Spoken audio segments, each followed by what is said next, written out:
Hello and welcome back to our channel. Please hit the subscribe button if you haven't subscribed to our channel already. Today we will be learning how to delete your TikTok account.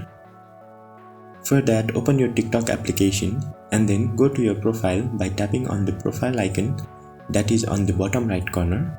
Then tap on the menu icon on the top right corner. Then on settings and privacy, you can see account on the top. Go inside it and then you can see deactivate and delete account option on the last. Tap on it. Now you will be given two options: deactivate account and delete account permanently. Tap on delete account permanently and it will ask you a reason. You can skip it by tapping on skip. Now it asks you to download your TikTok data. Before moving ahead, you have to check on the condition on the bottom by tapping on it and then tap on continue. Again, tap on continue. Now enter your password and then the account will be deactivated. You can still log in back to your account if you change your mind within 30 days.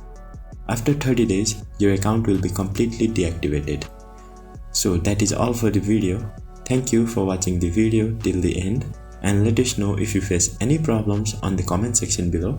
Also hit the like button if the video helped you and do subscribe for similar contents.